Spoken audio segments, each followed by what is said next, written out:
Hello guys, welcome to film explain in Hindi. Movie की शुरुआत होती है और हम एक 28 साल के जर्नलिस्ट निक को देखते हैं जो अब अपने काम की वजह से वाशिंगटन में शिफ्ट हुआ है। पर यहाँ उसे रहने के लिए कोई घर नहीं मिल रहा था और जब वो मैप से रास्ता ढूंढ रहा होता है तो अचानक उसके कार के सामने एक लड़की आ जाती है। पर वो ब्रेक लगा देता है जिससे वो लड़की बच जाती है। निक बहुत डर जाता है पर उस लड़की के फेस पे कोई एक्सप्रेशन नहीं होता और वो वहाँ से चली जाती है। फिर वो क्लिफ फॉरेस्टर के घर जाता है उनका गेस्ट हाउस देखने। तब मिसेस फॉरेस्टर उसको अपना गेस्ट हाउस दिखाती हैं और निक को पसंद आ जाता है। फिर वो वहाँ रहने का मन बना लेता है। तभी हम उस लड़की को देखते हैं। इस लड़के का नाम डैरियन है जो 14 साल की है और ये फॉरेस्टर की बेटी है जो अपनी दोस्त के साथ छिपकर निक को देख रही होती है। पर निक को एहसास हो जाता है कि कोई उसे देख रहा है और तब हमें पता चलता है कि डैरियन निक को पसंद करने लगी है। आगे निक अपनी ऑफिस पे जाता है जहाँ हम उसकी गर्लफ्रेंड एमी को देखते हैं। फिर उसके बॉस आते हैं और निक को एक क्रिमिनल पे आर्टिकल लिखने का काम देते हैं। आगे हम निक को अपनी कार साफ करते देखते हैं। तभी वहाँ डैरियन आती है और निक के साथ बातें करती है और उसके साथ फ्लर्ट करने लगती है। पर निक उसे बच्ची समझ के इग्नोर कर देता है। आगे हम निक को लेट नाइट आर्टिकल पे काम करते देखते हैं। तभी वहाँ डैरियन आती है और निक के साथ फ्लर्ट करने लगती है। फिर वो दोनों साथ में काफ़ी टाइम स्पेंड करते हैं और उस क्रिमिनल के बारे में बातें करते हैं। अगले दिन निक सुबह जॉगिंग करके जब नहाने जाता है तो वहाँ डैरियन आती है और निक की बचपन की फोटो को देखती है। तब वो निक से पूछती है क्या मैं इस फोटो को अपने साथ ले जा सकती हूँ। पर निक मना कर देता है और कहता है मेरे पास इस फोटो की दूसरी कॉपी नहीं है। फिर उसे अपने घर पे होने वाली पार्टी में इनवाइट करती है पर निक मना कर देता है जिससे वो उसे मनाने का ट्राई करती है और निक कहता है कि ठीक है मैं आने का ट्राई करूँगा।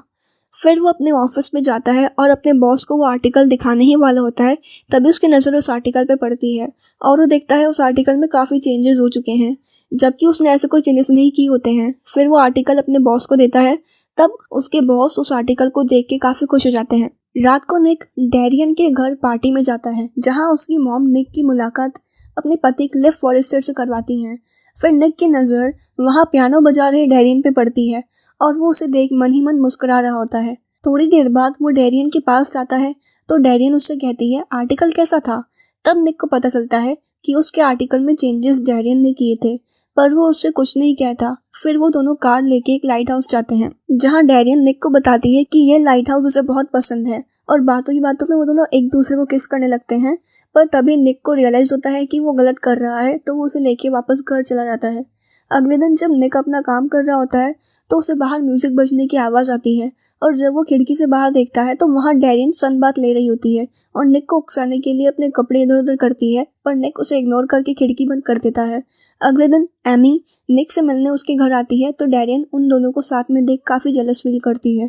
फिर एक दिन डैरियन और एमी की मुलाकात होती है जहाँ डैरियन की बातें सुन एमी को लगता है कि डैरियन निक को पसंद करने लगी है और जब निक और एमी साथ में होते हैं तो एमी निक को बताती है कि डैरियन तुम्हें प्यार करने लगी है पर निक उसे बच्चे समझ के इग्नोर करता है। आगे हम निक को काम करता देखते हैं। तभी उसे डैरियन का कॉल आता है जहाँ बातों ही बातों में उसे याद आता है कि उसकी फ़ोटो टेबल पे नहीं है। तो वो डैरियन से पूछता है कि क्या तुमने वो फ़ोटो ली है पर वो मना कर देती है जिससे वो परेशान होकर डैरियन के घर जाके उसके रूम में अपनी फ़ोटो ढूंढता है पर उसे वहाँ वो फ़ोटो नहीं मिलती। तभी वहाँ डैरियन आती है जिसे देख वो अलमारी में छिप जाता है और जब डैरियन कपड़े बदल रही होती है तो उसे एहसास होता है कि वहाँ निक है जिससे वो अलमारी की तरफ घूम के कपड़े बदलने लगती है और निक उसे देख रहा होता है। फिर डैरियन वहाँ से चली जाती है। तभी निक अलमारी से निकल के चुपके से वहाँ से जा रहा होता है। तभी दरवाजे खोलने पर उसे वहाँ डैरियन के डैड मिलते हैं और उनके पूछने पे वो बताता है कि मैं जस्ट यहाँ डैरियन को उसकी बुक वापस करने आया था। फिर उसके डैड निक को अपने साथ ले जाते हैं और डैरियन के बचपन का झूला दिखाते हैं। तभी वहाँ डैरियन आती है और उसके डैड उससे पूछते हैं कि तुमने कौन सी बुक निक को दी थी। तो डैरियन एक रैंडम बुक का नाम ले लेती है जिससे निक को एहसास हो जाता है कि डैरियन सच में उससे प्यार करती है। फिर जब डैरियन झूला झूल रही होती है तो निक उसके पास जाता है और उसे समझाता है कि हम दोनों के बीच कुछ नहीं हो सकता है क्योंकि उनके बीच काफ़ी एज डिफरेंस है। तब डैरियन उससे कहती है तो लाइट हाउस में तुमने मुझे क्यों किस किया, जिससे निक वहाँ से चला जाता है।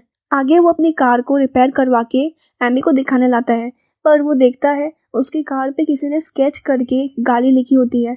तभी उसे लगता है कि ये काम डैरियन ने किया होगा जिससे वो डैरियन के डैड को जाके कहता है और जब डैरियन के डैड उससे पूछते हैं कि क्या तुमने ये किया है तो वो मना कर देती है। आगे जब निक अपनी कार को रिपेयर कर रहा होता है तब डैरियन की दोस्त उसके पास आती है और कहती है मुझे तुमसे कुछ कहना है, मुझे इस जगह पे आके मिलना, और चली जाती है और ऊपर खिड़की से डैरियन उन दोनों को देख रहती है। आगे जब डैरेन अपनी दोस्त के साथ हॉर्स राइडिंग कर रही होती है तो वो अपने दोस्त के घोड़े के साथ कुछ छेड़छाड़ करती है, जिससे उसकी दोस्त राइडिंग के दौरान गिर जाती है और डैरेन उसे देख मन ही मन खुश हो जाती है। आगे हम निक को डैरेन के फ्रेंड का वेट करते देखते हैं, पर तभी वहाँ डैरेन आ जाती है और निक को बताती है कि उसकी फ्रेंड का एक्सीडेंट हो गया है। आगे हम देखते हैं निक अपने कंप्यूटर में अपने आर्टिकल ढूंढ रहा होता है, पर वो देखता है कि वहाँ से सारी फाइल्स डिलीट हो चुकी हैं, जिससे उसको लगता है कि डैरेन ने किया होगा और वो परेशान होकर कहीं और शिफ्ट होने का सोचता है। तभी उसकी नज़र नीचे पड़ती है और वो देखता है वहाँ कोई दरवाज़ा है, और जब वो उस दरवाजे को खोल के अंदर जाता है तो देखता है वहाँ काफ़ी कैंडल्स जल रही होती हैं और उसकी फ़ोटोज़ वहाँ होती है। तब उसे आइडिया लग जाता है कि डैरेन यहाँ आके छिप जाती थी, जिससे वो अपने घर का लॉक बदलता है और उन फाइल्स को वापस लिखने बैठ जाता है। पर तभी उस वक्त डैरेन उसे बार बार कॉल करती है, जिससे वो अपनी टेलीफोन लाइन निकाल देता है, जिससे डैरेन गुस्सा हो जाती है। फिर वो दूसरे घर की तलाश में निकल जाता है और उसे घर मिल भी जाता है, जिससे वो एमी को अपने घर पैकिंग में मदद करने के लिए बुलाता है और वो दोनों इंटीमेट होते हैं।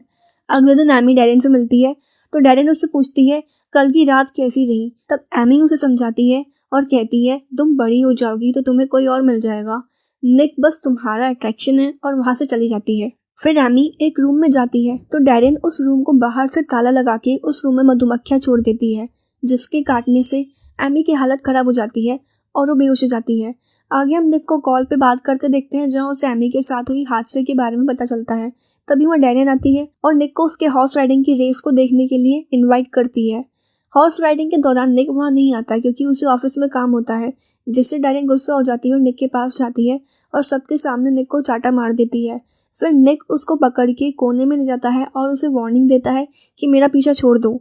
आगे वो अपने नए घर के मालिक से मिलने जाता है तो उसे पता चलता है कि डैरेन ने उन्हें जाके कहा कि निक एक ड्रग डीलर है, जिससे वो अब उसको घर देने से मना कर देते हैं। फिर जब निक घर जाता है तो पुलिस वाले उसे पकड़ के ले जाते हैं और पुलिस स्टेशन ले जाते हैं, जहां हमें पता चलता है कि डैरेन ने निक के ऊपर रेप का केस कर दिया है। जहां वो पुलिस वाले उसे बताते हैं कि डैरेन की बॉडी से तुम्हारा सीमन मिला है।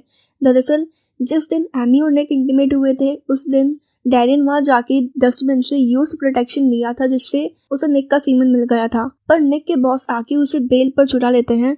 फिर अपना सामान पैक करके घर पे जाता है तो वहाँ डैरेन की फ्रेंड आती है और जो निक को बताती है कि डैरेन एक लड़के से प्यार करती थी, पर उस लड़के ने उसे रिजेक्ट कर दिया था और उसके कुछ दिन बाद उस लड़के ने पॉइजन खा के अपनी जान ले ली।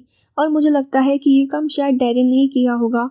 और डैरेन के पास एक पर्सनल बुक है जिसमें वो सारी चीज़ें लिखती है।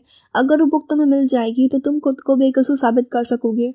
फिर वो वहाँ से डैरेन के घर जाती है और थोड़ी देर बाद निक को उसके चिल्लाने की आवाज़ आती है तो वो भागते हुए डैरेन के घर जाता है, जहाँ डैरेन उससे प्यार का इजहार करती है, पर निक उसे इग्नोर करके उसकी फ्रेंड को ढूंढने लगता है, जिससे डैरेन गुस्सा हो जाती है और निक को मारने लगती है। पर निक भाग के वहाँ से उस रूम में चला जाता है जहाँ डैरेन का बचपन का झूला था, जहाँ वो उसकी फ्रेंड को बंधा देख उसको छुड़ाने के लिए कोशिश करता है। तभी वहाँ डैरेन आ जाती है और निक को मारने लगती है, पर निक खुद को छुड़ा के डैरेन को पकड़ लेता है। तभी वहाँ डैरेन के पिता आ जाते हैं जो निक को मारने लगते हैं, पर अपने पिता को निक को मारता देख डैरेन उसके पिता को ही मारने लगती है, जिससे वो बेहोश हो जाते हैं।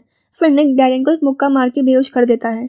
आगे हम डैरेन को एक मेंटल हॉस्पिटल में देखते हैं और वो निक के लिए लेटर्स लिख रही होती है और हम निक को अपनी गर्लफ्रेंड एमी के साथ खुश देखते हैं।